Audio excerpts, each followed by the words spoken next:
Okay, it's not every forum where you go from the troubles of a megacity to the challenges of running a small nonprofit. So this is just exactly how we envision it. So thank you, speakers.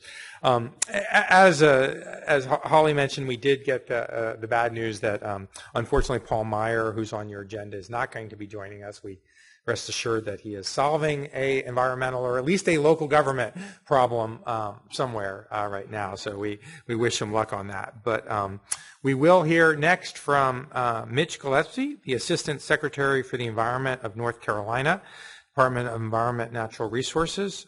Assistant Secretary Gillespie.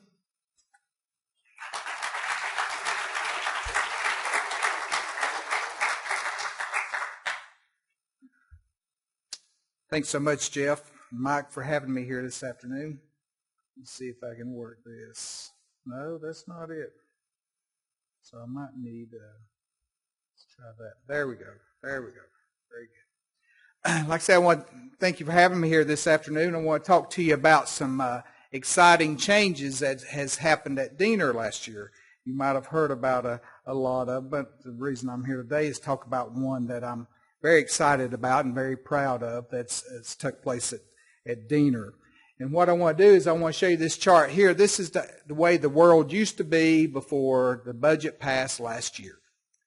And the way life used to be as far as water and wastewater infrastructure funding was, you had Golden Leaf, which is out on the far end there, and it's still the same. It was not touched as far as the funding mechanism goes, but they typically would fund anywhere from $40 to $70 million a year in different projects, and a lot of those projects would be in water and sewer funding.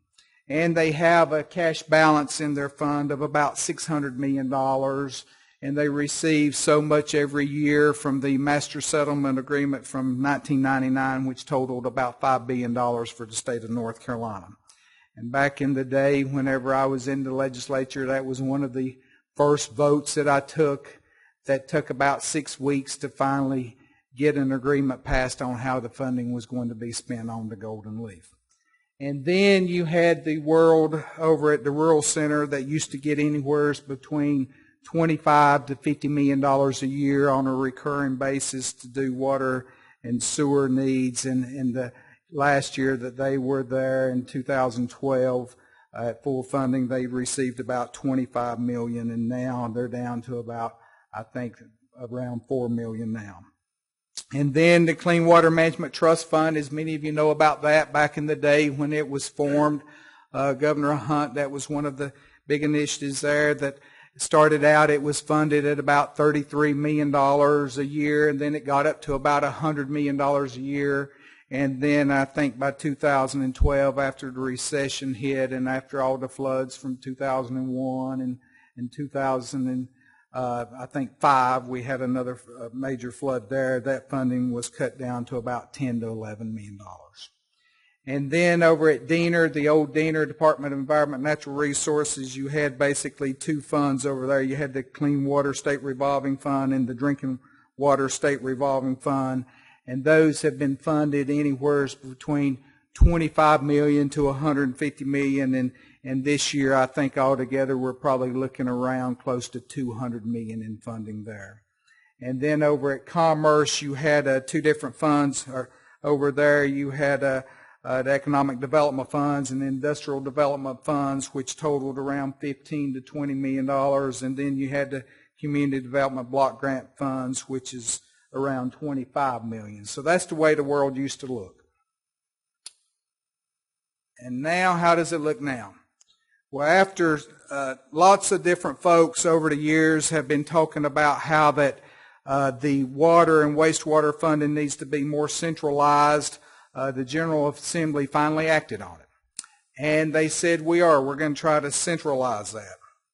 And so what they ended up doing is they created a new division over in Diener, and the division is called the Division of Water Infrastructure. And we have a new division director there, which is Kim Colson, sitting here with us today, and you'll hear from him later this evening and tomorrow. He's one of our experts. He's one of the 25-plus year employee at Diener that's dealt strictly in water and sewer, and one of our pride and joys as far as at Diener for the knowledge that he has. We often used to joke over at the legislature when I was over there, if we could only have a job like Kim has, we could run for statewide office, because all we do is write checks and send out money to communities all across the state. And if we could have that job, we could run statewide anywhere we wanted to.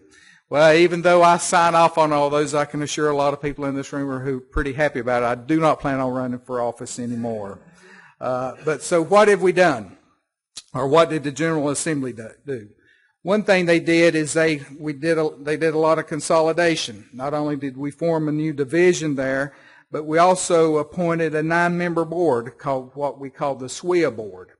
Now, I'm very proud of our SWIA board, and I'll tell you why. It's because we have the best board members of any board that's appointed in this state, I believe. And I honestly believe that, and I feel like that. In that board, we have folks from Commerce. We have, of course, Kim is the acting chair there, and we've got local government, someone from the Treasurer's office there. And then we have 2 appointees from the House, 2 from the Senate, and 2 from the Governor's office. And each of those appointed board members are experts in their field, and I couldn't be more proud of the board that we have. So we have a new 9-member board that oversees now the direction that Diener and the Water Infrastructure Authority Division recommends to this board. So we have the Golden Leaf, like I said, which was untouched. The Rural Center, like I said earlier, was some of the money was shifted around throughout the budget. They were left with basically $4 to $5 million, and their mission statement was pretty well sent over to Diener there as far as trying to consolidate all the funding for water and sewer. Clean Water Management Trust Fund, like I said, their mission was changed, and so that the money that was left there as far as for wastewater and infrastructure grants was shifted down to the new Division of Water Infrastructure. Of course, the Department of Environment is left there as far as our state revolving funds. And Stan, I'd say, and the other folks that's from EPA, what a wonderful job that, in my opinion, the federal government has done to create something that will be sustainable. And let's just hope that they continue to fund that for many more years now, so that the pot will grow even more, so that when all the funding is eventually reduced and continue to be cut, that we're going to have this sustainable fund there, which now totals about $150 million for North Carolina, and the General Assembly's able to, through matching money, even increase that even more. That's why we're going to be looking at close to $200 million that we're going to be able to put out in loans, low-interest loans to the communities of North Carolina, which we're trying to teach them and let them know that the grants are disappearing and we're shifting more to loans. And the communities out there across the state recognize that, and so that's part of what our job is to let them know what's happening. The grants are drying up. The days of the free money is disappearing. And then over at the Department of Commerce there at the bottom, you see the Community Development Block Grant money. That's $25.8 million that was shifted over to Diener. And so that's funding there that we have to give out additional infrastructure money for Tier 1 and Tier 2 counties, which was mandated by the General Assembly. And then down at the bottom, you see here a new appropriation. This was a brand new fund that the General Assembly created. And this fund, this year's budget is $3.5 million, and it goes up to $5 million. My prediction will be that the General Assembly will continue to increase funding in that portion of the water infrastructure as time goes on. So what's our job now, since we have this new Division of Water Infrastructure, a new division director, a new board that looks what is their duties exactly. So we call our SWIA board. We basically have about 6 functions that the General Assembly has told them to focus on. Number 1 is you need to create a master plan for all of North Carolina. And that's exactly what Kim and myself and others have been doing, is looking at every single county in this state and trying to look at what their infrastructure needs are, and whether or not it's based on per capita income or if it's based on the county's population. We're creating maps upon maps of slides, overlays, so that you can look at all different kinds of perspectives on the needs of water and sewer in this state. So we're working with that, and not only are we doing that based on what the General Assembly told us, but the governor has come in and said he wants to create a 25-year infrastructure plan.